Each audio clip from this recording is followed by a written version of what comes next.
Hello, welcome. In this video, we are going to learn how to play half bar chords. For this lesson, it really matters that you did the chromatic scale lesson. I will put the card here just in case you need a refresher, because the musical alphabet ties into making these chords. I will move closer to the camera so that I can coach you through this process.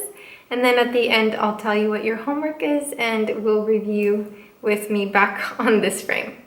What a half bar means is that I'm going to press 2 strings with 1 finger, and then the rest I'm going to use individual fingers for.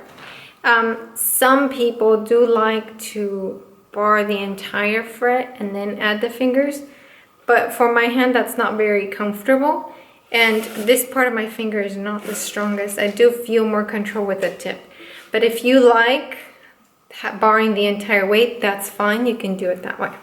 Let's go to the 2nd fret, and you don't have to press hard right now. I'm just resting the fingers on top. I'm not pressing down. See, this would be me pressing. I'm not doing that right now. I'm just focusing on the shape. So I'm going to hold down 2 strings with the index finger, and then like a staircase, my middle finger is on the 3rd fret. My ring finger is on the 4th fret. Sorry if you heard that, that's my cat. Okay, the middle and the ring fingers are curved. The index finger is flat. Let me see the other angle. I don't know if that helps you. Let me know in the comments below if these angles are helping. Okay. If you were to strum now, it probably wouldn't sound right, because we're just muting at this point. So bar chords are really intimidating to beginners. So what I want you to do is do a really quick squeeze and strum and let go. Try it. Squeeze, let go. Even if some strings sound good and some don't, that's fine. That's fine. Imagine if you walked into the gym and tried to bench press 200 pounds, like on the first day. If you've worked up the strength for that, then that'd be fine, but for most of us, that would be impossible. So we need to build this strength over time, and that's okay, but to do a little jolt might be possible. So squeeze at the same time that you strum. Okay, now let's move that same exact shape down a fret. Look, we were right here. I'm keeping that same exact shape. There's a finger per fret. Look at that. I'm just going down 1 fret. Okay, now do the squeeze strum. Look at my hand do it. I'm using the thumb.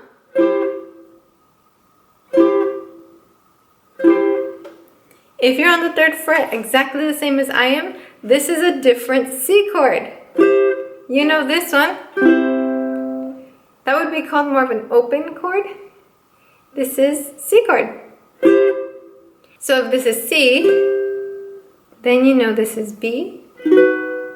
Then you know that this is B flat. So that would be C, B, B flat. Now if we're calling it by their sharp names, this is A sharp. Then B, then C. What's next? Say it out loud. Even if you're not playing along, you would know C sharp. Okay, so let's release, relax, stretch. So the goal for today, whether you're doing it this way or this way, is to be able to squeeze and strum at the same time and get at least 1 ringing string. If it sounds like this, that means you're not squeezing at the same time. And if you have the strength to hold this a little longer, then test each string to find out where your weakness is. Mine's really buzzy right here. So that means that this string, what is that, my E string? I need to reposition the finger. That's better. So today all I want you to do is go to the 3rd fret, bar then staircase, and practice squeeze, let go. squeeze, let go, squeeze, let go. And the reason why this is a good shape to know is because it can give you so many chords, because it's the same shape for all of them. B flat, B, C, C sharp, D, D sharp, E. It's the same shape for all of those chords.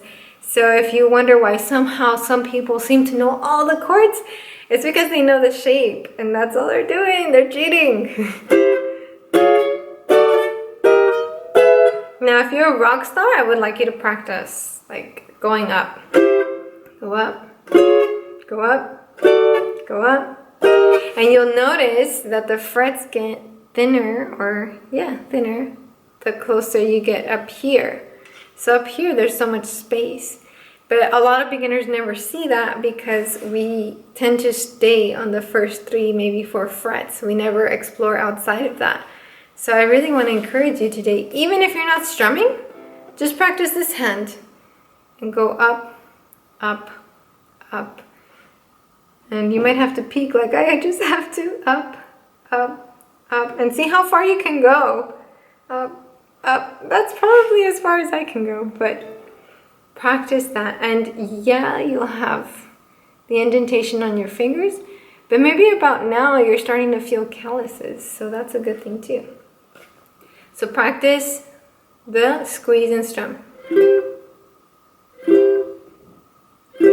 If that's all you can do right now, you have been successful. This is one of those lessons that I know is very, very, very challenging. I know bar chords are not easy, and if you can get any sound at all, that's amazing, because most beginners will be like, oh, that song has a bar chord. No, I'm not gonna do that one. I'm just gonna go to the easy version. So the fact that you're even tiptoeing and like venturing into this is a huge step in and of itself. So pat yourself on the back for that.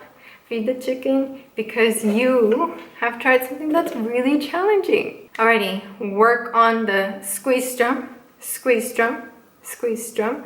That's all of the homework that I would like for you to do. Now, if you would like to go above and beyond, then practice saying the scale as you do it. Go to the 3rd fret for C, and then say C sharp, D, D sharp, E, F.